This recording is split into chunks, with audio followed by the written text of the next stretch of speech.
Carmen, thanks so much for joining us today.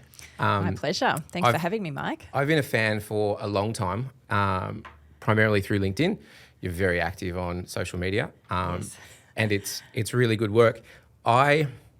Historically for me, I've sort of always been a bit of a presenter, and that's where your thing is. How did that come about for you? What is it that drove you to be a presenter, and what is it that is most important to you at the moment in where things are in that space? Lots of good questions. So I'll start with what brought me to be a presenter. Yeah. It's interesting because if I think way back to when I was a young child, I was very, very shy. So certainly wasn't wanting to be centre of attention at all. But I loved acting. So, yeah. I would do theatre. Yeah. And, I feel like it's really different. So when you're playing a character on stage in a play, it's not you up there. And so it's sort of like you get to hide behind someone else and it's okay that you're exposed and that everybody sees you. It's not you. Yeah. So I think the skill of presenting came from that. I actually went on and studied and did a Bachelor of Performing Arts at Monash University. So I did spend a lot of time in that space, and I did a separate course that was all film and television, so really looked at both mediums.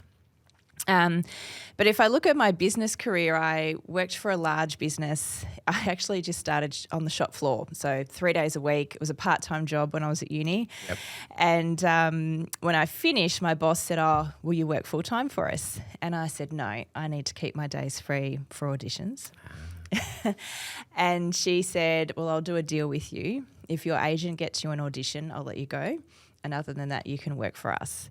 So I thought, well, that's a pretty good deal. Yeah, yeah. About what age is this? This is early 20s. Right, okay. Yeah. Yep. So, early 20s, because I would have finished a 3-year degree with the performing arts, and I did an honours year, and that's when I went into the full-time job at the same time. Yep. So in terms of my career path, I actually ended up being there for 18 and a half years. Wow. So she did a good job Yep. at getting me in. Yep. It was a very male-dominated industry, and within a couple of years of that shop floor job, I became they called it a state showroom coordinator. So I would visit all of the shops in Victoria and support people in selling and customer service and check merchandising, things like that. A couple of years on from that, I became the national manager of that team, and then I had a team of people that needed to deliver training out to the business, and it was my job to create the training and coach that team to deliver those presentations. And I guess, again, it was allowing that skill set and passion for acting to come through to help people do those things. Yep. And the funny thing is, of course, we used to recruit from within. So when I was hiring people for those state roles, we would generally hire within the business. And so they were very good at what they had done, not necessarily good at what they had to do moving forward, which is very, typical Standard. of leadership. Yeah. And they'd always tell me in the interview that they were very happy to deliver presentations.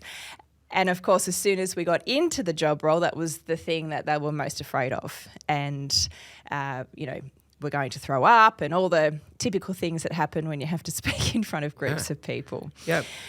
So I had a lot of practice at coaching a lot of introverted people as well as some extroverts in that area. And what I loved was that within 12 months of them being in that role, it was their favourite thing to do. Because they could see the impact they could have on other people. And they not only had to train people that, if we think of a hierarchical point of view, were below them, they also had to train people that they would have considered to be above them. Yep. And that can be really daunting. So they were seen differently by the business as well, often within that time, and often went on to progress their own career as well. There's some amazing power in being able to present. And I think I've been lucky in the sense I was given an opportunity to be my school valedictorian in year 12. Oh, fantastic. And I was a bit of a rat bag. Like I was one of those kids that really probably shouldn't have even made it to year 12. And, teachers were on first name basis with my parents. Not in a good way. Not in a good way. Not in a good way at all. Not good. I had that talk and I had one teacher that sort of stood out to me as the one that was like, wanted to mentor me, not just about like how to behave, but, realize your potential. And she was primarily her role, she taught English, but she was primarily the dramatic arts.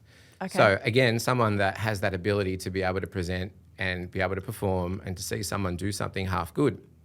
Anyway, that was the woman that invested in me and changed my whole get-up.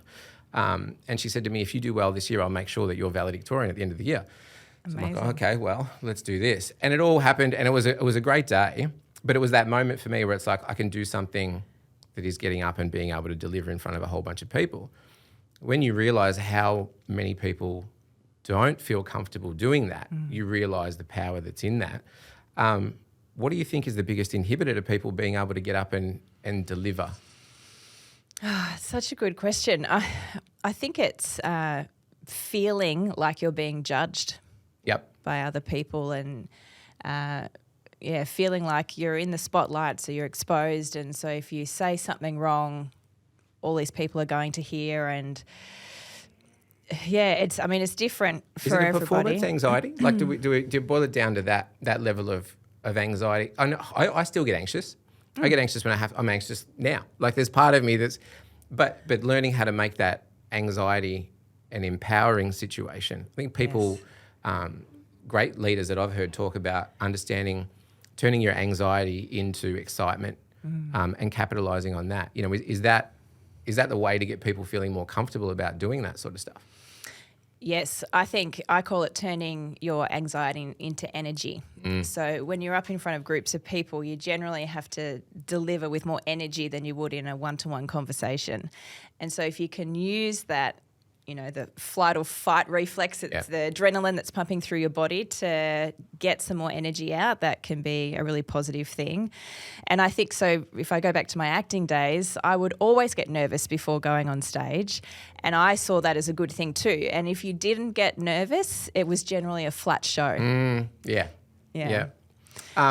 Do you think that people that can channel that excitement I think the thing that always interests me is the way that presenting is deemed getting on stage and speaking to 5,000 people. That's how people view. There's some people that struggle to get a basic idea across in a conversation like this. Is teaching people to present really about building that ability to communicate effectively? Is that where it comes from? Yeah, absolutely. Yep. I've worked with clients who so from the fear factor, I've had clients who have found themselves in the managing director's position and walked out of a meeting room when there was 40 people in the room because it was their turn to speak and they just couldn't do it. And they've rung me because they've said, Carmen, I can never let that happen again. All the way through to people who ring me and say, I love this. I enjoy it. I just want to get really good at it. Yeah. And so our frameworks look at a few different aspects. We try and help people become very clear in their message, confident in the way they come across, and compelling in their delivery so that people want to listen to them and take action on whatever it is they're asking them to do. And I would say people come to us and there's different elements of that need to be worked on and brought out. But at the end, all of those three key pillars are worked on with most clients, I would say. Yep. And so there's the confidence in getting up to be able to deliver. There's delivering.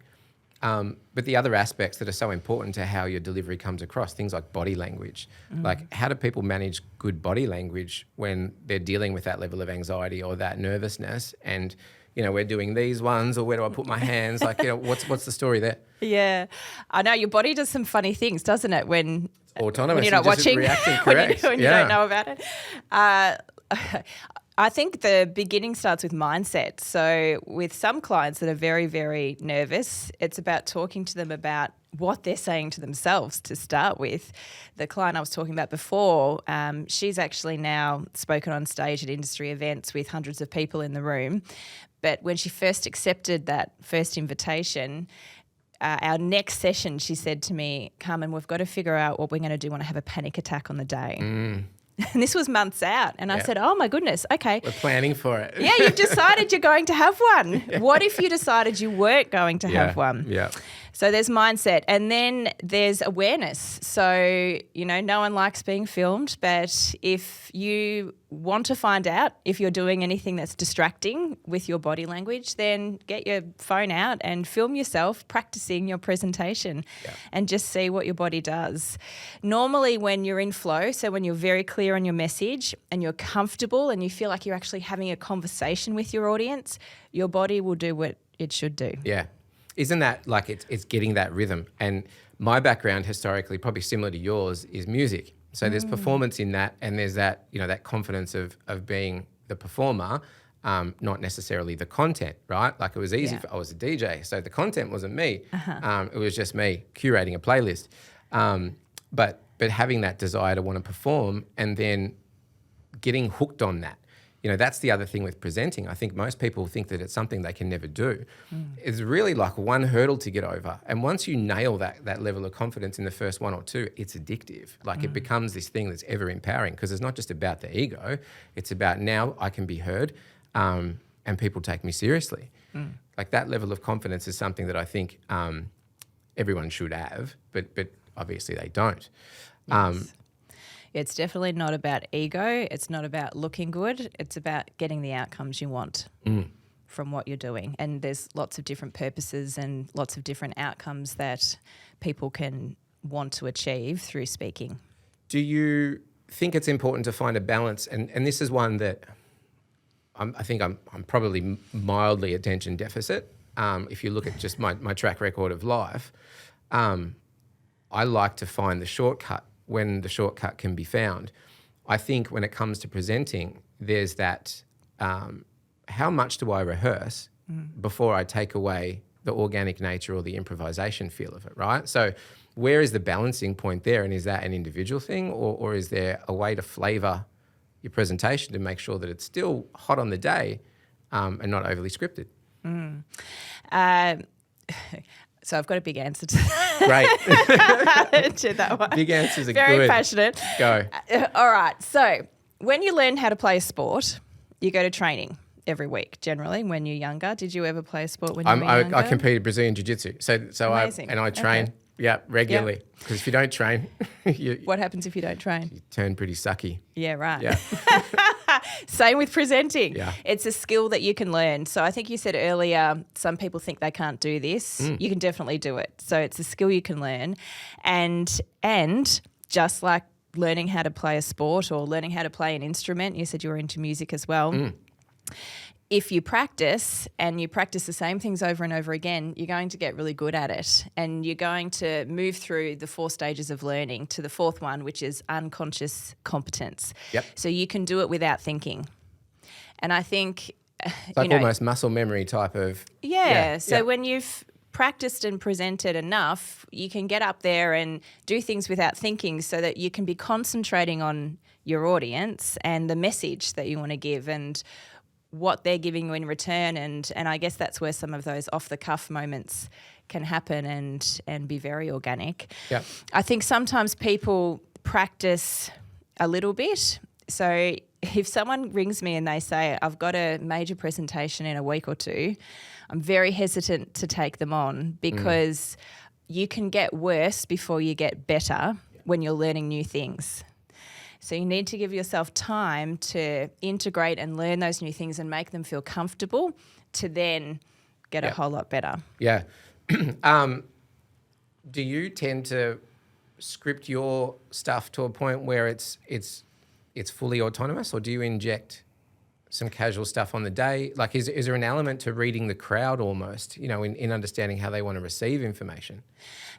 Yes. So I don't script anything. I have a system. So when I say I don't script anything word for word. I don't like a write roadmap. out a script. The GPS system, I think you mentioned in one of your pieces. Oh, I might have. There is a GPS system for your presentation. Yes. That's the navigation. So I talk about understanding your audience and your purpose for speaking before you even build the content. And then that becomes your navigation system for creating the content. What were we talking about before that, though? I've gone off track now. Scripting versus improv. Scripting. So we have a framework. We call it an X-ray. So it's basically like a mind map for your presentation where you might have some symbols or some words that prompt you as to what you want to say next. But it's not scripted word for word, so that you can sound natural and like you're actually having a conversation. Unless you're an actor, it's very hard to deliver a script and not sound like you're reciting something. Yeah, and that's the thing.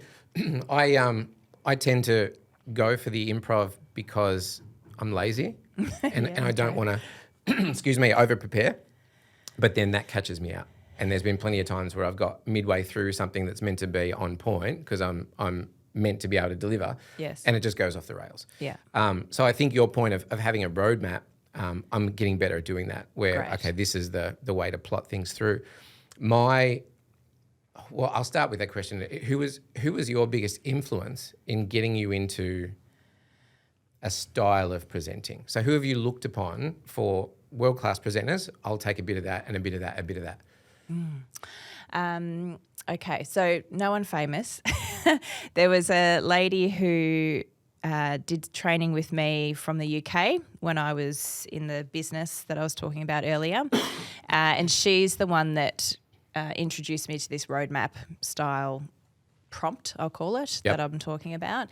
And what I learned through her through doing that, because at the time we were delivering a lot of training in the business, and I can tell you now we were killing everyone with PowerPoint. And so this framework and system allowed you to build your message and content without even thinking about PowerPoint, and then bringing that in at the end to add an impact. Yep. And that's what I teach people to do now. So rather than build a PowerPoint and present to that, Yes. Yeah, absolutely. Yep. So she would definitely be one. I saw how natural it was and how engaging it was to strip back and not use some of those tools that we're so used to using. I call PowerPoint a tool that we're so used to using today. Yep. Look, if I went and saw Obama recently, Barack Obama in Melbourne, which was amazing. And he's a very powerful speaker. He has an amazing voice from a vocal quality point of view, and knows how to create a powerful message succinctly and speak to the people, I guess.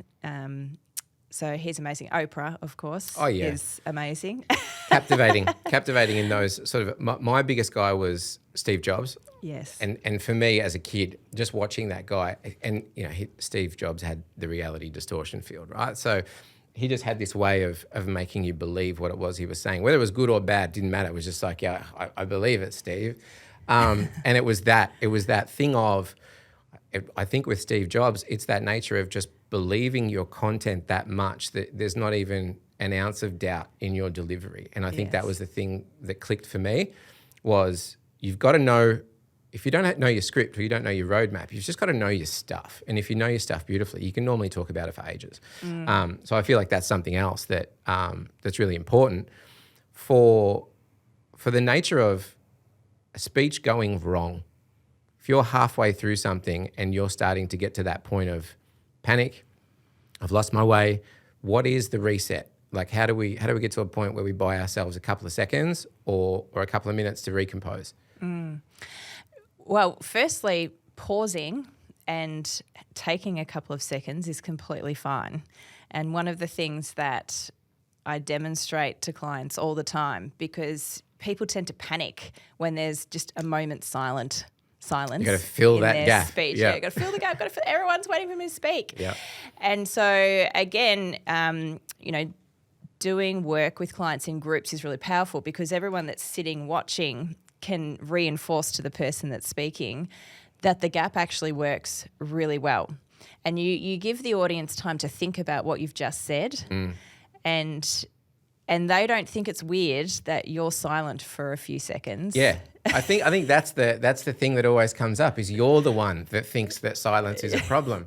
If you watch a good presenter, it's full of silence. It's all about that punctuation in the real space. Yeah. Yeah. Absolutely. So that would be key. Obviously, if you do have a prompt tool like the one I was talking about, that's the point of it, that you can glance down at something and very quickly get your roadmap back. Yeah. And see where you were at. Is it ever fair to say to the crowd, I need a minute, I've lost my way? Like, if you get to that point, is that a... Look, I think that if you're moving into minutes, then you could. I always tell clients, don't say that unless you really need to, though, because people don't know. And people will say it within seconds. They'll say, oh, sorry, I've just lost my way. Yeah. No one knows. Yeah, except you. And now you've told everyone. You've given it away. Yeah, exactly. That's definitely something that, and I noticed that, the industry that I'm within, it's a STEM field, right? So STEM is science, technology, engineering, mathematics. Yes. Very male dominated and very about guys that are highly technical. Highly technical people have amazing content in their minds, but try and get them to make eye contact with you, let alone even be able to converse. Yes. So, even within the way that we structure things that we do in our business here, it's about giving people a platform to just say it, like just do it. If something goes wrong, like it's not a major problem. But watching how people can change even their personality when they learn how to communicate well is one of those gifts that transcends just being able to present for work, right? It impacts your entire life. Yes. I don't have a family. I don't have kids. You could probably talk to that. Is good communication a natural practice in the home now? What do you mean a natural practice? So like, do you wait, in raising youngsters, empowering them with good communication skills, do you consider that to be something that's really critical at a young age? Yes, and I think schools do too. Yep. So if I look, I've got 2 sons, one's 8, one's 11, and so that's grade 3 and grade 6. I had to think about that for a minute. Sorry, they won't watch. No, it's all right. So one of them went for a captain's role. So in grade 5, he had to deliver a presentation on why he thinks he should be one of the captains for grade 6. Yep. And he was at home and he asked for help, and so I had to not write it for him. As tempting as it was. As tempting as it was. Yeah. But I got him to practice it out loud. So one thing I would say is practice out loud or you will scare yourself with your own voice. Yeah. Yeah. Yep. When you practice something in your head, it sounds amazing, and then you start speaking out loud and it doesn't sound how it did in your head. It's sort of like speaking into a microphone. Yep. And then you think, and then you put yourself off with your own voice. Yeah. So I got him to practice it out loud so that when he was at school, it felt normal for him to be delivering out loud. Just even show and tell. Getting kids to do show and tell every week and stand up and talk about a toy or something like that, Yep. I think it's really important. My youngest son gets really embarrassed, so he wants to do it. He'll be like, I'm going to take my dinosaur and, I'm going to talk about it. Yep. I'm like, great. And then it'll get to the day and he's like, do you think I should take the dinosaur or should I not do it? I'm like, no, you should take the dinosaur. You should definitely do it. Yep.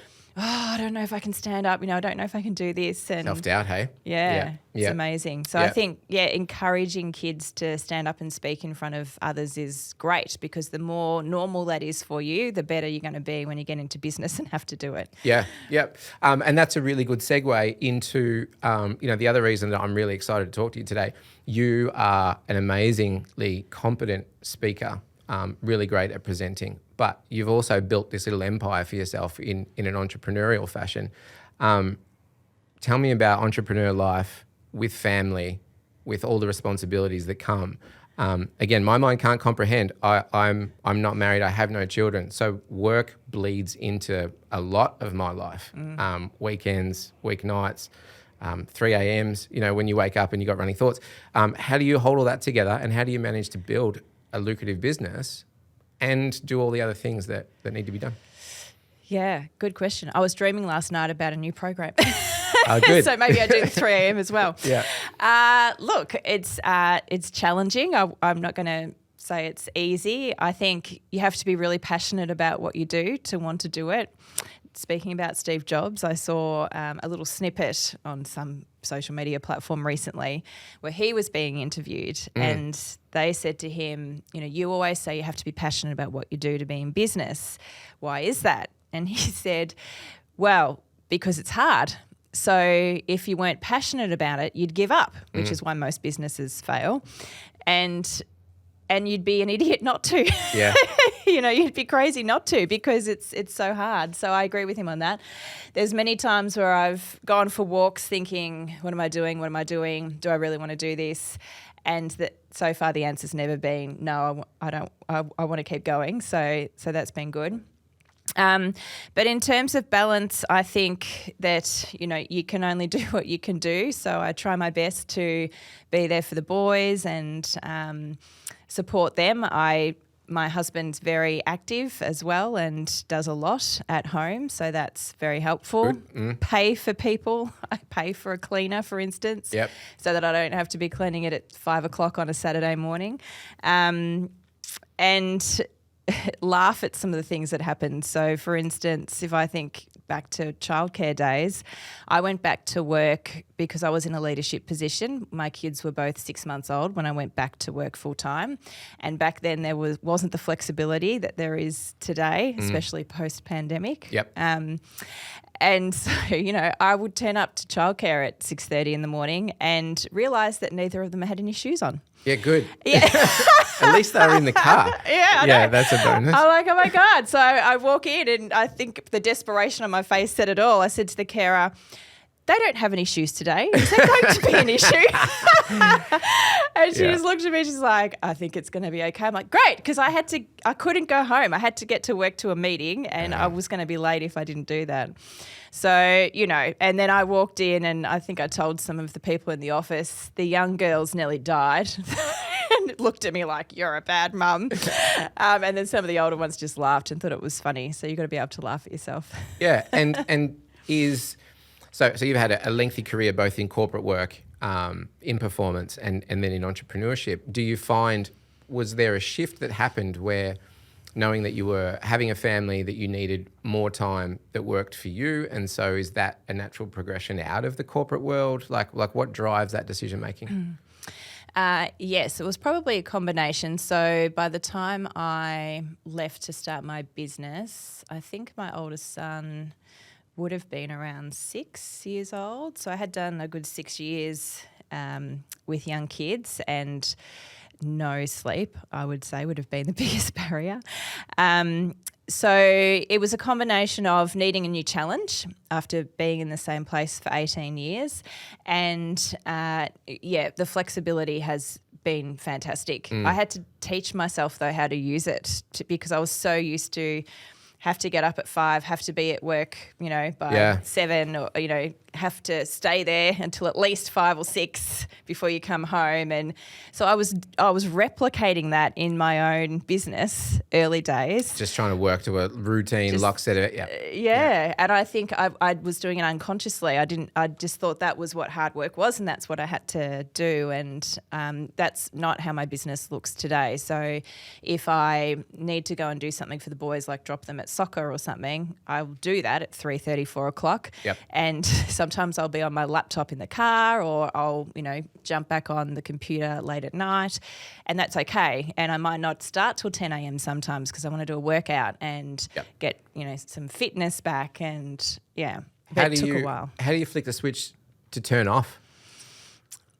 To turn nothing? Turn your mind off. Well, it's more, again, if you love something that much, you're passionate about it to that extent, you can't help but be thinking about it all the time. Do you have to put things into place where you know that I've got to detach now because it's time for the boys, or it's date night, or is that a thing you have to do physically? Definitely with the boys. So they'll actually tell me off. So sometimes they'll want me to read with them or play with them or do something, and I'll yep. And then I'll still be checking emails on my phone or something like that, and they'll say, put your device down, which is what I'll say to them as well. You'll lose your screen time, Mum. So it's a good reminder. I think as long as I put my devices away and I'm just in the room, then I can be present and remember this is important time. Yep. Yeah. I heard a saying the other day where it was, and particularly, again, whenever I speak about parenting, I speak to it about what I read. I have no experience whatsoever. But parenting being that thing where you have to always be on, and you have those moments where you're like, just please. And the guy's like, what you have to do in those moments is imagine yourself being 85 with about a week left to live. And the only moment you're allowed to go back and visit is the moment that you're in right now. And that changes your whole perspective of what a frustrating moment looks like, where you're like, well, if this was the only moment I could revisit, I wouldn't have this attitude. Yeah, absolutely. So I try and practice that in my life where I can. Can't always do it. And work is one of those things that, like you say, if you love it, you often find yourself doing it and having to realize you're doing it and stop yourself. Yes. That's the trick. Being a female coming through an industry that was primarily male dominated, and in a time where we've probably come a little bit further in the past 10 or 15 years, but you would have been in an industry that was heavily male dominated at a time that we probably weren't as aware of that as we are now. What has it been like? What challenges have you faced? What advice do you give, particularly to, and we'll start with one point, employers that are looking to add the right women to their business, but their business isn't necessarily a traditional business that a woman would find themselves in. What can we do? How do we make it more welcoming? How do we make it more appealing? So it's interesting. I came home from work one night years ago when I was working in the other business, and my oldest son was in prep, and he had a play date with a little girl from school. And he said to me, "Mum, can girls be the captain of a ship?" And I was like, "Yeah, of course I can." Yeah. And he's like, No, seriously. Can girls be the captain of a ship? And I was like, yes, girls can be the captain of a ship. Why? Were you and your girlfriend, arguing about this? And he's like, no, are you sure that girls can be the captain? Because there are no books with any pictures that have a girl as a captain. And I was like, wow, like that actually blew me away because, as I said, I'd gone back to work at 6 months old because I wanted to stay in leadership. He'd seen a mum that was working from, a baby. Yep. And so I was surprised that he was even asking, could a girl do this? And then when he said it wasn't in the books, I'm like, oh my goodness. And I didn't realise how much representation mattered until that moment. And of course, there's lots of research to say it does. So I would say to look to, if you do have some females in that industry and they're willing to look to them to be spokespeople or to use them in imagery to demonstrate that you can be a female in this industry and you can be in leadership and you can have a career. That would be one thing. Another thing would be to make sure that you've got things in place to make it work in the family time. Yep. So unfortunately we haven't figured out how men can have babies yet. No. Women still have Work to in have progress, them. Yeah. And I know, again, my experience was that when I went to go on maternity leave for the first time, they were going to pay me out all of my holiday pay. My credit card got cancelled, had to hand my car back, Right. All sorts of stuff. And it was the holiday pay that really did it. I'm like, I'm coming back and I might want some holidays, when I come back. Yeah. So I don't want all of that paid out. Like everything was a signal to say you're not coming back. So we're basically treating it like a resignation, and Yep. it certainly wasn't. And I did come back, and they did change it after that because I spoke to the right people. So I think as well, not getting upset or not. Of course you can get upset. So trying to take your passion as a female as well and use it for good. So don't go and blame people. Go and say, hey, did you realise this is what we're doing when someone goes on maternity leave? Because half the time they don't even realise they do, or they don't think it means what it Yeah, it's meant. not a wind-up strategy. It's go and have your children and raise them and come back. Don't come back. Yeah. So helping to make change, those small little things can make a big difference to the message that you're giving. And supporting men in the business too to go and support their families, because unless men are taking more time at that stage of life too, you can't get the women in. Yeah, correct. Yeah. It's got to be both. It's got to be balance, as we say. And even the concept of the stay-at-home father now as well. Like there's acquaintances of mine, good personal friends even, where like that role reversal's worked beautifully, where she goes and works 5 days a week, and he's the stay-at-home dad. It's a wake-up call for most, even for us as mates. You're like, far out, that's a big job. Yeah. So he's done well to adopt that. But yeah, it's one of those things. I think at least we're headed on the right trajectory as far as business. I don't think you can have a business these days, unless it's a small under-the-radar business, that hasn't got these plans in place to build a structure. The biggest thing we find in tech is and when I say talent pool, I just mean the available resources, because females are graduating from courses that don't necessarily lead to a tech industry like this. It's the awareness of the industry. It's trying to get people understanding that there are roles in here for both people. And it's more so about what it is that turns you on. And I think, there's always that philosophy that women tend to be drawn to roles that involve nurture and care and consideration, and men like things. I can pull it apart and put it back together. We design experiences, and the women in this business that are involved in UX design do a better job than any guy, primarily because it's an interaction. It's understanding how something's going to make me feel by using it. When it comes to trying to widen a talent pool, and this question is probably going to be one that we can take in a few different ways, but finding people with a level of passion that still want to commit to a career, and when those people are female, is there anything that can be done? I'm not really good at answering. I know what I want to ask. I might be able to help you before you've asked the question. Yeah, if you can work out and put those pieces together. Yeah. Because one of my clients at the moment is creating talks on diversity or balance, she's calling it now, within the turf industry. So a very male-dominated industry.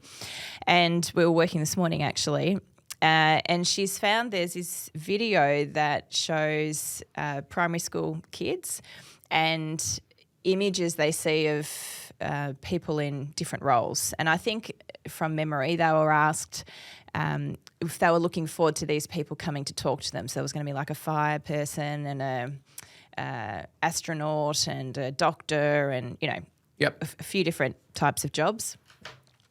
And then they had to draw pictures about what they were going to see, and they all most of them drew men in the roles that typically we would say, as you were describing before, would be more male dominated, and there was very few women. I think there might have been a nurse that they were drawing a woman. And then they had these experts come in, they had all women come in, and there was the astronaut, the doctor, the engineer, whatever.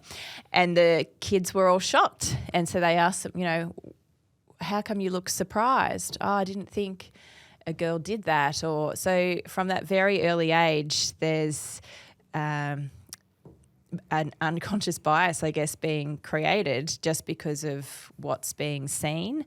And so I think this is very early stage, but for the STEM industry, potentially getting into primary schools and having, again, females talking and saying, hey, this is what I get to do in my job. This is what an engineer actually does, or this is what would some of the jobs be that you're talking about? Yeah, just IT stuff, software programmers, commissioning engineers, people that are out on site making things work. Even some of your hardware designers or system designers. I've got a female system designer that's been with the business for maybe 12 months and just kills it.